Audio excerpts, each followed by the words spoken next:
Namaskaram. Namaskaram to everyone.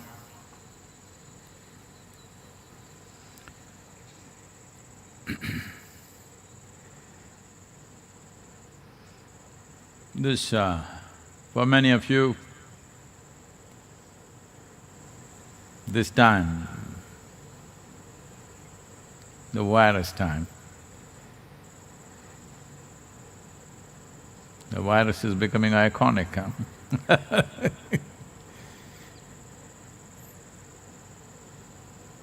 For an invisible thing, it's quite an achievement, becoming a star in the world. Terrible star, but star still. I don't think there's anybody in the world who is not taking their name at least once a day.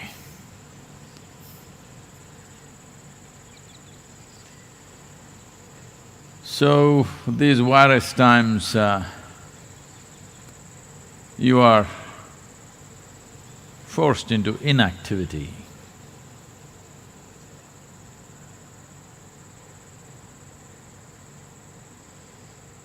Forced inactivity can feel like a prison or worse.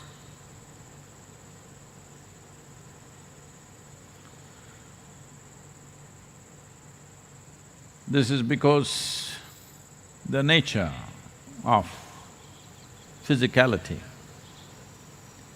the nature of the material in the world is essentially dynamic. Whether you take an atom or a solar system or the universe, everything that's physical in nature is naturally dynamic, always in movement. Without movement, without dynamism, there is no physical. So the moment you're forced into inactivity, it feels like you're curbed, restricted, imprisoned, or worse, it may feel death-like.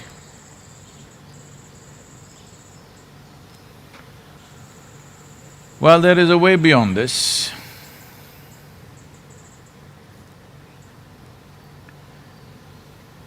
There is dynamism of activity. The dynamism of activity, as all activity, has to have a beginning and an end. It's a limited process. Doesn't matter what is the nature of activity, either human or otherwise. Activity is always a limited process within a defined amount of time and space. Right now, the defined amount of space is probably your home and it's feeling like a big restriction. But even if it was a planet or a solar system or a galaxy, as your capabilities to move extended itself, even a galaxy would feel like a restriction. This is the nature of activity. This is the nature of physical movement. For a snail which is in the garden, this little garden is a cosmos maybe, because it takes from here to there, takes many days, or maybe he will never make the journey. So, how much space is big? How much space is small?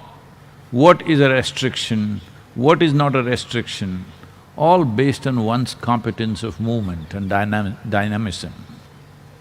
So right now, one must understand the dynamism of activity is a very limited process, no matter how capable you are.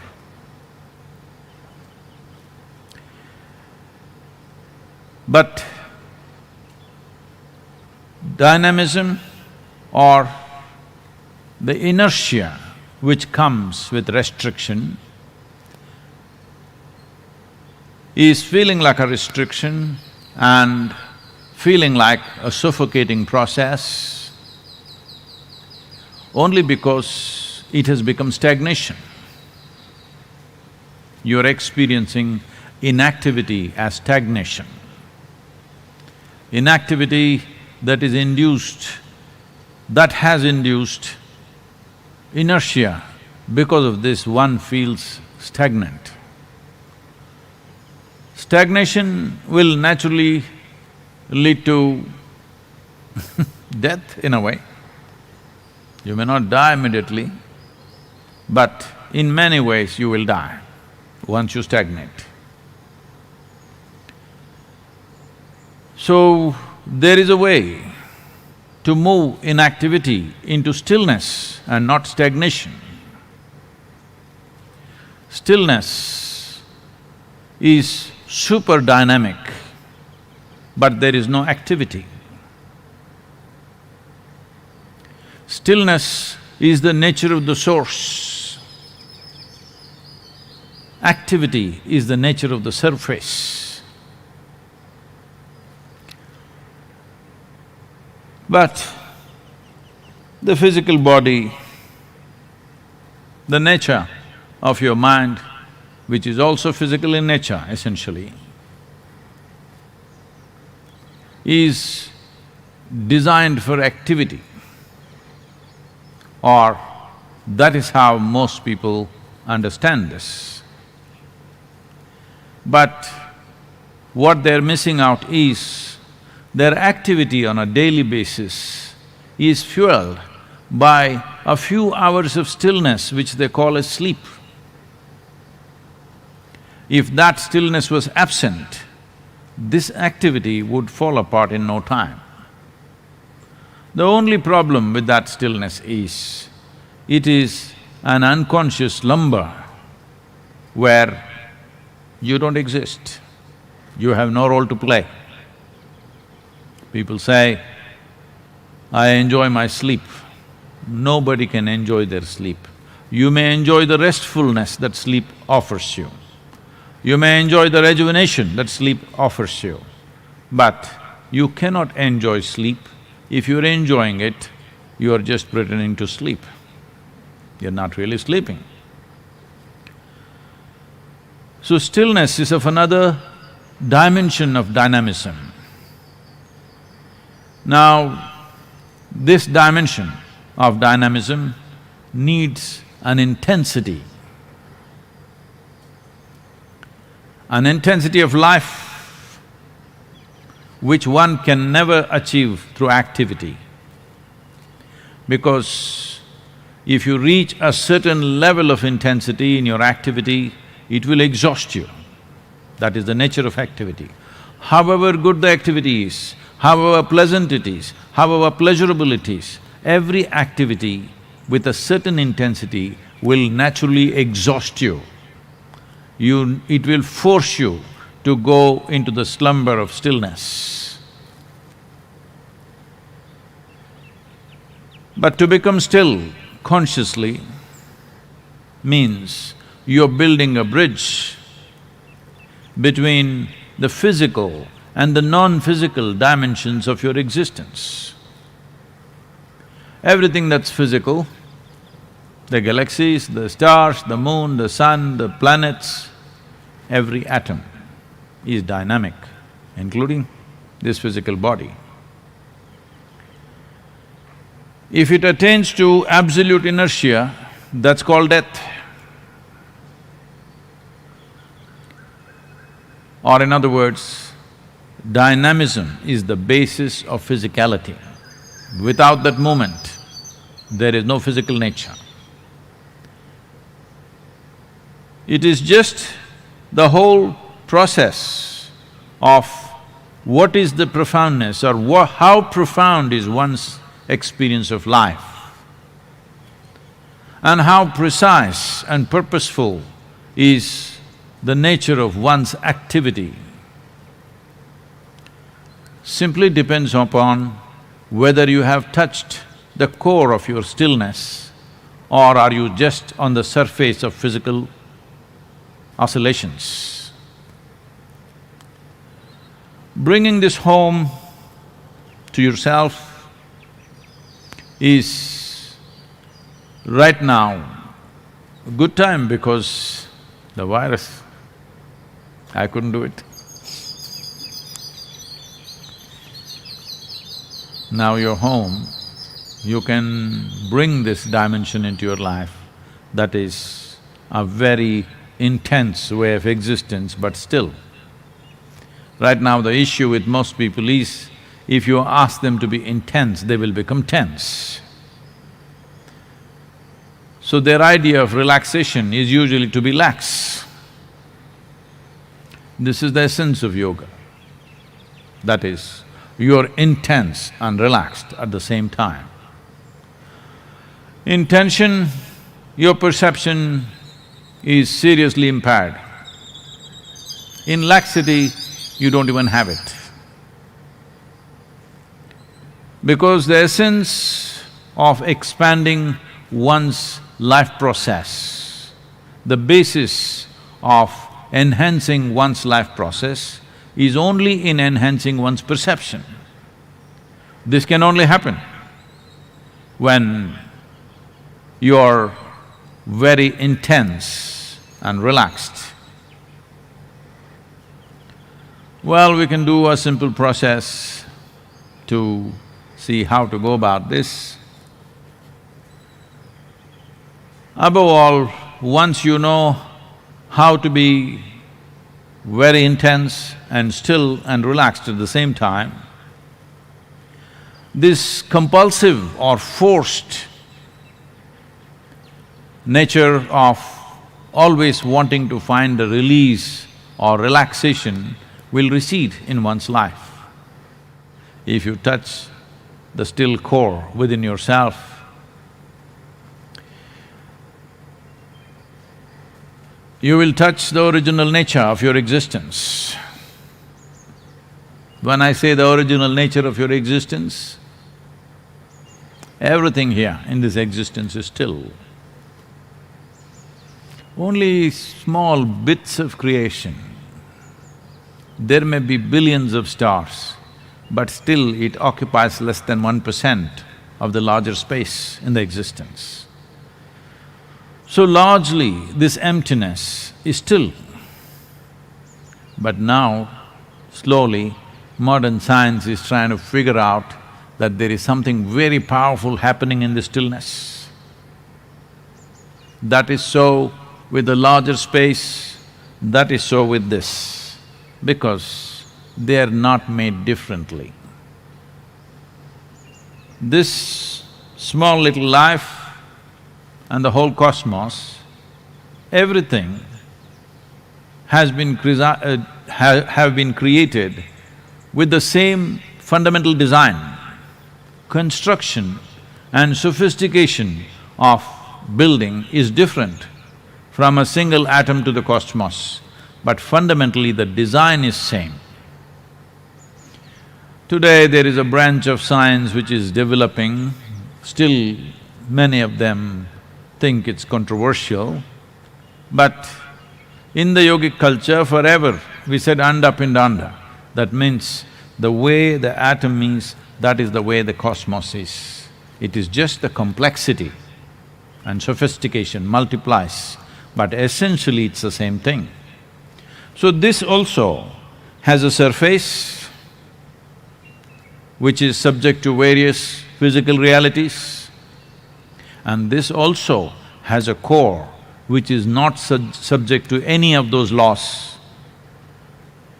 The laws that govern our physical self, you can clearly see, do not govern your mental scape. If it was so that the laws that govern your physical self also governs your mental scape, actually you would be very comfortable in your home. Right now the body is at home, the mind is all over the place, or so you think. So, you know clearly the laws that govern physical reality doesn't govern your mental space. The laws that govern your mental space does not govern the core of the life that you are. If you build a bridge between your physiology, your psychological space and the core of your existence, the still core of who you are, then you will see activity and inactivity are not very different for you. You can bring yourself to absolute stillness and be phenomenally dynamic. Phenomenally dynamic, because that is the most dynamic space in the existence is the non-physical dimension. So, how do I do this? We could set up a simple process right now, because we have only 40 minutes. I will just kind of guide you through this in a couple of minutes, 2 to 3 minutes maybe. But when you do it by yourself, you must take either anywhere between 12 to 21 minutes to do it by yourself. But right now we will do it in 3 to 4 minutes' time. You sit in such a way, if you can sit cross-legged, it's fine, otherwise sit whichever way and sit with your spine erect, create a little bit of tension right across the body from the top of your head down to your toes. Open your eyes fully, at least create that kind of tension in your eyes like you're staring at something.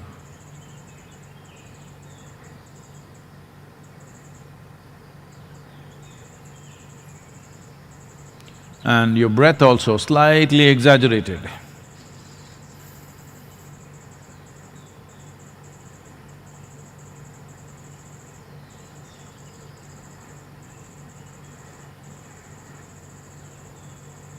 Now slowly, just only the breath, relax it.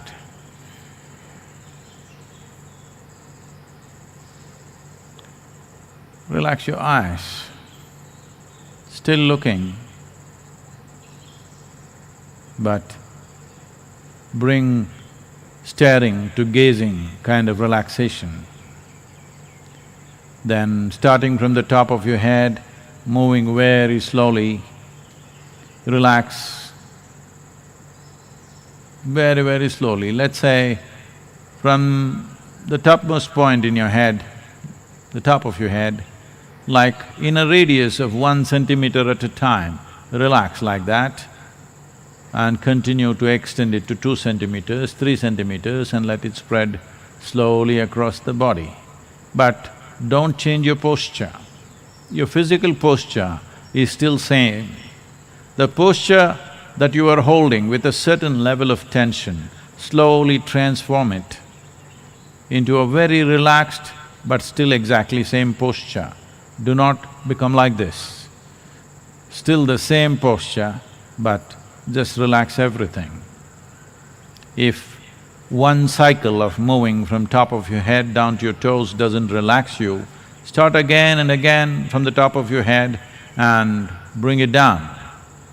You can clearly notice whether relaxation is happening or not, depending upon how your breath functions and also the level of stress in your eyes, because you're sitting without blinking, if possible.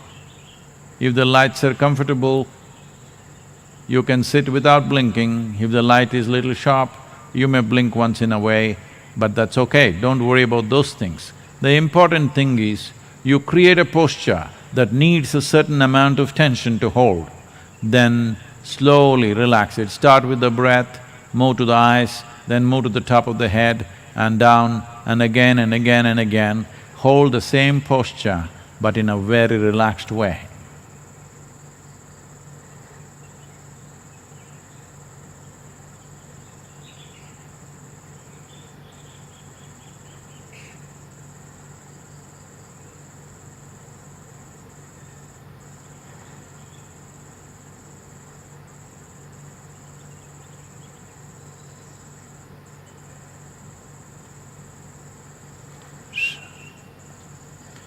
Please do this by yourself, giving yourself anywhere between 12 to 21 minutes.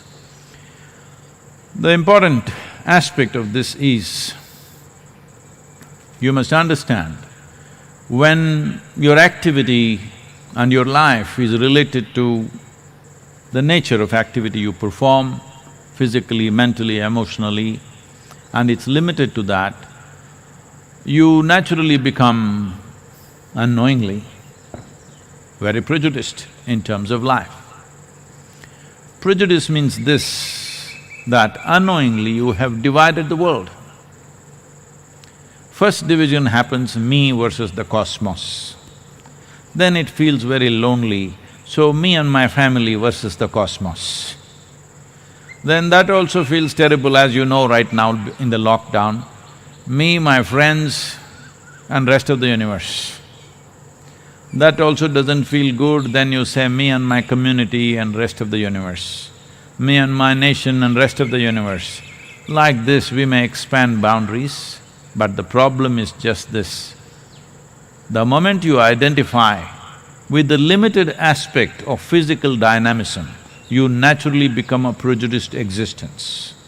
If you build a bridge with the still core of who you are, you become an unprejudiced existence. And this is very important if you want to perceive life just the way it is.